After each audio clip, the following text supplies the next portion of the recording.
शनिबारको दिन म रुममा नेटफ्लिक्स हेर्दै यत्तिकै बसिरहेको थिएँ।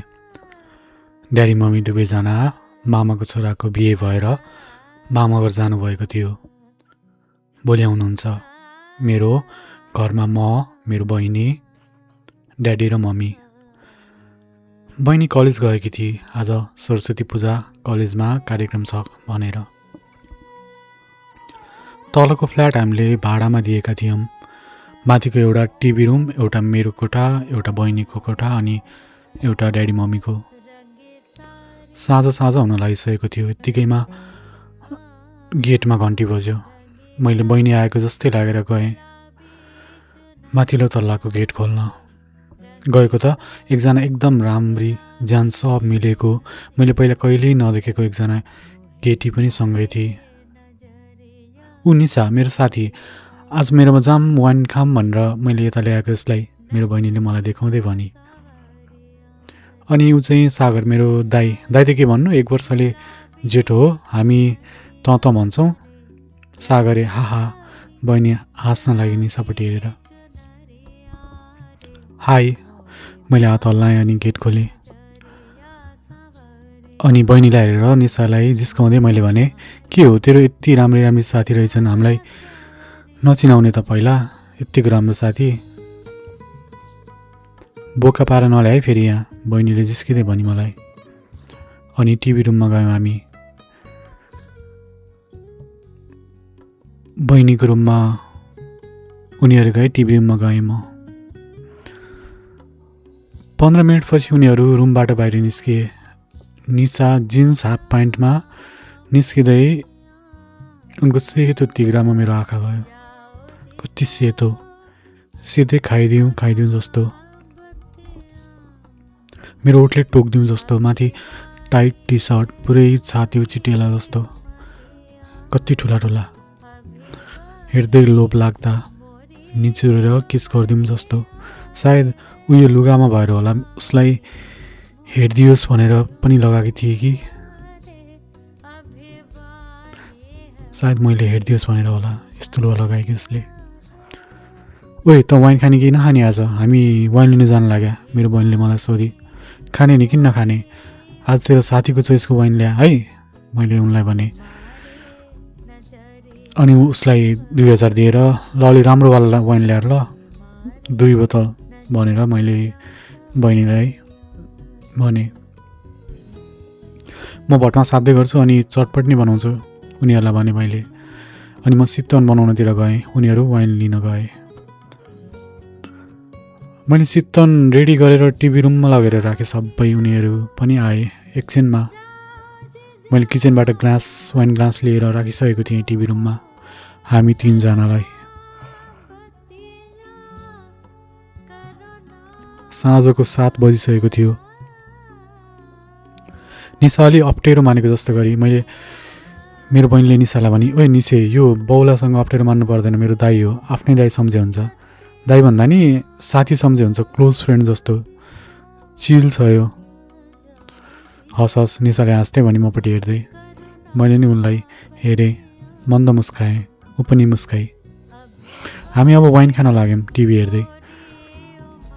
नेटफ्लिक्समा भर्खर रिलिज भएको साउथ इन्डियन मुभी लगाउँदै टिभी हेर्दै गर्दा कस्तो सुनसान भयो, सब चुपचाप। लगभग 1 बोतल सकेर अर्को वाइन खोल्न लागिसकेका थियौँ। निशालाई खासै लागेको थिएन। मेरो बहिनीलाई अलिकति खाए पनि लागिहाल्ने राम्ररी लागिसकेको थियो। मैले अनि सुनसान भङ्ग गर्दै, हामी अब ट्रुथ कि डेयर गेम खेलौँ न, मैले भने उनीहरूलाई। म त झ्यापुन लागिसकेँ, के खेल्ने हो र, मेरो बहिनीले भने। मैले निशालाई हेर्दै सोधेँ, खेल्ने हो निशा ट्रुथ कि डेयर? कस्तो हो ट्रुथ कि डेयर गेम? मैले त कहिले खेलेको छैन, निशाले भने। म सिकाइहाल्छु नि, ओके, मैले भने। हामी 3 जना गोलो राउन्डमा बस्ने अनि पालो एउटाले अर्कोलाई सोध्ने। जस्तै मैले ट्रुथ कि डेयर भनेर तिमीलाई सोध्छु अनि तिम्रो पालोमा तिमीले ट्रुथ कि डेयर भनेर सोध्ने। तिमीले ट्रुथ भन्यो भने मैले एउटा प्रश्न सोध्छु तिमीलाई, त्यसको तिमीले जे हो त्यही नढाँटिकन जवाफ दिनुपर्छ। तिमीले डियर भन्यो भने मैले तिमीलाई जे भने त्यो मान्नुपर्छ। ए बुझेँ उनले भनिन्। मेरो बहिनी चाहिँ पुरै आँखा चिम्ममा थिए, उसलाई लागिसकेको थियो, लागे जस्तो थियो। त खेल्ने कि नखेल्ने मैले बहिनीलाई सोधेँ। खेल्ने भन्दै वाइनको घुटको लगाई। मेरो साइडमा निसाको साइडमा निसाको साइडमा मेरो बहिनी अनि बहिनीको साइडमा म सर्कलमा, अनि बिचमा वाइनको बोतल अनि शीतन। टिभीमा गीत लगाएका थियौँ सानो आवाजमा। ल ट्रुथ कि डियर मैले निसालाई सोधेँ। ट्रुथ उसले भने। तिम्रो बोयफ्रेन्ड छ कि छैन मैले सोधेँ। हाहा उसले हाँस्दै छैन भनी। ल तिम्रो पालो निसा मेरो बहिनीलाई सोध। ल ट्रुथ कि डियर भन उनले मेरो बहिनीलाई सोधे। डियर ल के गर्न लाउँछस् लगा मलाई मेरो बहिनीले निसालाई भनी। ल त्यो ग्लासमा भएको वाइन पुरै खा, आई डेयर यु उनले मेरो बहिनीलाई ग्लास फुल वाइन एकैचोटि खा भनेर भने। ल भनेर मेरो बहिनीले नि त्यो ठुलो वाइन ग्लासको वाइन पुरै एकैचोटि खाए। मेरो बहिनीलाई निकै गाह्रो भयो। त्यसपछि पुरै झ्यापमा थिए। मलाई भोमिट आउला जस्तो हो भनेर उठियो। आँखा चिम्ममा गरिरहेको थियो।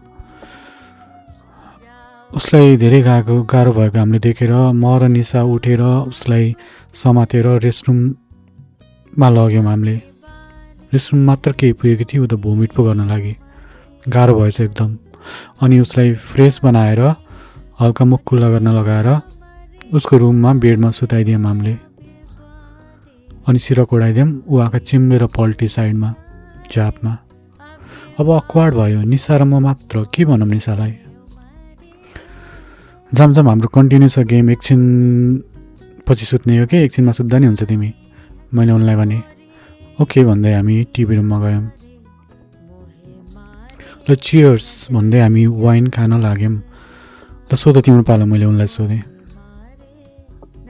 ट्रुथ कि डियर उनले भनिन्। ट्रुथ मैले भने। सेम क्वेसन गर्लफ्रेन्ड छ कि छैन तिम्रो मलाई लजाएर हेर्दै सोधिन् उनले। थियो पहिला, अहिले ब्रेकअप भयो, अहिले छैन मैले भने। ओके छ त ल यो टर्न आस्क मी उनले मलाई भनिन्। ट्रुथ कि डियर उनलाई भने मैले। योपालि डियर उनले भनिन्। उसो भए ल एउटा नेपाली गीतमा नाच उठेर मैले निसालाई भने। हाहा उनी हाँस्दै नो नो नो त्यस्तो हुन्न, त्यो त हुँदैन उनले भनिन्। नाइ डियर भनेपछि गर्नै पर्ने हुन्छ, यो गेमको रुल नै हो मैले भने। उनी हाँस्दै you also need to do same thing मैले भनेको। मैले डियरमा जे भने त्यही गर्नुपर्छ ओके भन्दै उनी नाच्न लागिन् टिभीमा बजेको ऱ्यान्डम गीतमा हाँस्दै। एकछिन हामी दुवैजना हाँस्यौँ अनि उनी बसिन्। ल म पनि डियर योपालि ल के गर्न लाउँछौ मलाई मैले भने उनलाई। तिमी भन्छौ कि हामी उस्तै एजको रहेछ उनले भनिन्। अनि ल तिम्रो बाइसेप्स र चेस्ट देखाउ फुलाएर, तिमी जिम जाँदो रहेछौ, कस्तो बनाएको रहेछौ, बडी हेरौँ आई डेयर यु ल उनले भनिन्। हाहा मैले हाँसेँ। अनि ओके छ त भन्दै मैले टी सर्ट खोलेँ अनि मेरो जिम ज्यान उनलाई देखाएँ। पाखुरा फुलाएर बाइसेप ट्राइसेप्स देखाएँ अनि छाती पनि। अनि टी सर्ट लाउन लागे। उनले नो नो नो पाइन्न लाउन मैले भनेकै छैन लाउ भनेर, यत्तिकै बस भनिन्। मैले नै हाँस्थेँ। हाहा ओके छ त भन्दै ल म पनि डेर अब के गर्नुपर्ने हो मैले निसाले भनिन् वाइन चुस्की लाउँदै। ल उसो भए तिमी पनि टी सर्ट खोल, म मात्र यत्तिकै बस्दिनँ, I dare you to open यो टी सर्ट उनलाई भने। हे अलि लजाको जस्तै गरेर उनले टी सर्ट खोलिन्। उनी ब्रामा मात्र थिइन् अब। सेतो पुष्ट छातीको क्लिभेज प्रष्टै देखेँ मैले, नाइटो खाइदिनु जस्तो। निप्पल्सको आकार ब्रामा प्रष्टै देखिरहेको थियो। ल ट्रुथ अब ल प्रश्न सोध मलाई मैले भने। तिम्रो बडी काउन्ट कति छ अहिलेसम्म उनले सोधिन्। आहा क्लेभर क्लेभर बाट्टी तिमी, एकजना मैले भने। ल म पनि ट्रुथ अब उनले भनिन्। ल सेम प्रश्न तिमीलाई पनि कतिजनासँग भयो अहिलेसम्म उनलाई सोधे। आहा के कतिजनासँग, उनी हाँस्दै मलाई हेर्दै सोधिन्। माया मैले भने। 0 अहिलेसम्म, कोही पनि छैन, मलाई एक्सपिरियन्स छैन त्यसको उनले भनिन्। ल तिम्रो पालो अब, ट्रुथ कि डेयर उनले मलाई सोधिन्। ल ट्रुथ मैले भने। ल लास्ट टाइम सेक्स गर्दाको स्टोरी सुनाऊ तिम्रो डिटेलमा तिम्रो एक्ससँग उनले भनिन्। मैले अनि उनलाई डिटेलमा मेरो स्टोरी सुनाउन लागेँ। उनी क्युरियस भएर सुन्न लागिन्। उनी अब थोरै एक्साइटेड भएको पनि भान भयो मलाई मेरो एकसँगको मेरो सेक्स गरेको कथा सुनाएपछि। कस्तो क्युट स्टोरी, पाप लाग्ला है छोड्दा, आहा उनले भनिन्। ए समयको खेल हो, मैले मात्र भन्नु भएको होइन, यस्तै भयो मैले भने। र तिम्रो पालो निसा अब, ल हामी अब डेयर मात्र खेल्ने, ल अर्कोले जे भन्छ त्यो मान्नै पर्ने, त्यो मात्र खेल्ने उनले नि ओके भनिन्। ल अब मैले हिम्मतले भने उनलाई। मैले नि मेरो छाती देखाएँ, तिमीले नि देखाऊ अब, I dare you to show me your boobs उनलाई भने। उनी एकछिन अकमकाइन्। पछाडि हात लगेर उनको ब्रा खोलिन्। उनको सेतो दुधमा रातो निप्पल्स पुष्ट बाहिर झुन्डिएको, टाइट निप्पल्स टन टन्किरहेको थियो। मैले बुझेँ कि उनी पहिल्यै एक्साइटेड भइसकेकी थिइन्।